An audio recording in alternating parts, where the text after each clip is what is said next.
साथियों, अमृत महोत्सव का शुभारंभ दांडी यात्रा के दिन हो रहा है। उस ऐतिहासिक क्षण को पुनर्जीवित करने के लिए एक यात्रा भी अभी शुरू होने जा रही है। यह अद्भुत संयोग है कि दांडी यात्रा का प्रभाव और संदेश भी वैसा ही है जो आज देश अमृत महोत्सव के माध्यम से लेकर आगे बढ़ रहा है। गांधी जी की इस एक यात्रा ने आजादी के संघर्ष को एक नई प्रेरणा के साथ जन जन से जोड़ दिया था। इस एक यात्रा ने अपनी आजादी को लेकर भारत के नजरिए को पूरी दुनिया तक पहुंचा दिया था। ऐसा ऐतिहासिक और ऐसा इसलिए क्योंकि बापू की दांडी यात्रा में आजादी के आग्रह के साथ साथ भारत के स्वभाव और भारत के संस्कारों का भी समावेश था। हमारे यहां नमक को कभी उसकी कीमत से नहीं आंका गया।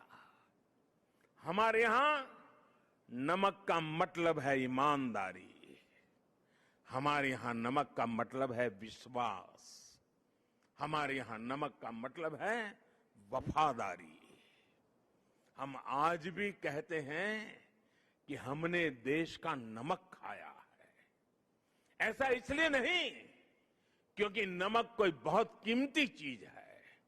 ऐसा इसलिए क्योंकि नमक हमारे यहां श्रम और समानता का प्रतीक है। उस दौर में नमक भारत की आत्मनिर्भरता का एक प्रतीक था।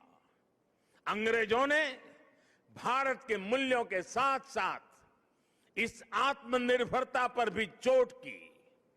भारत के लोगों को इंग्लैंड से आने वाले नमक पर निर्भर हो जाना पड़े। गांधी जी ने देश के उस पुराने दर्द को समझा, जन जन से जुड़ी उस नब्ज को पकड़ा और देखते ही देखते ये आंदोलन हर एक भारतीय का आंदोलन बन गया। हर एक भारतीय का संकल्प बन गया। साथियों, इसी तरह आजादी की लड़ाई में अलग अलग संग्रामों, अलग अलग घटनाओं की भी अपनी प्रेरणाएं हैं, अपने संदेश हैं, जिन्हें आज का भारत आत्मसात कर आगे बढ़ सकता है।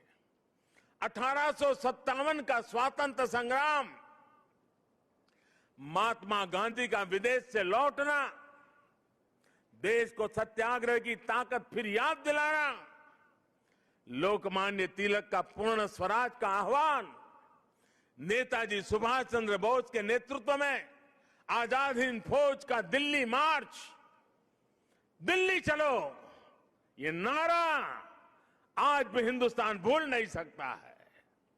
1942 का अविस्मरणीय आंदोलन, अंग्रेजों भारत छोड़ो का वो उद्घोष, ऐसे कितने ही अनगिनत पड़ाव जिनसे हम प्रेरणा लेते हैं, ऊर्जा लेते हैं।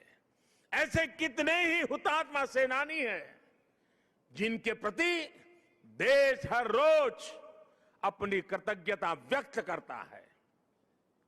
1857 की क्रांति के मंगल पांडे, तात्या टोपे जैसे वीर हों, अंग्रेजों की फौज के सामने निर्भीक गर्जना करने वाली रानी लक्ष्मीबाई हो, कित्तूर की रानी चेन्नम्मा हो, रानी गाइडिनल्यू हो, चंद्रशेखर आजाद, रामप्रसाद बिस्मिल, भगत सिंह, सुखदेव, राजगुरु, अत्फाउल्लाह खां, गुरुराम सिंह, टिटू जी, पोल रामास्वामी जैसे वीर हो, या फिर पंडित नेहरू, सरदार पटेल, बाबा साहब आंबेडकर, सुभाष चंद्र बोस, मौलाना आजाद, खान अब्दुल गफार खान, वीर सावरकर जैसे अनगिनत जननायक, ये सभी महान व्यक्तित्व आजादी के आंदोलन के पथदर्शक रहे हैं।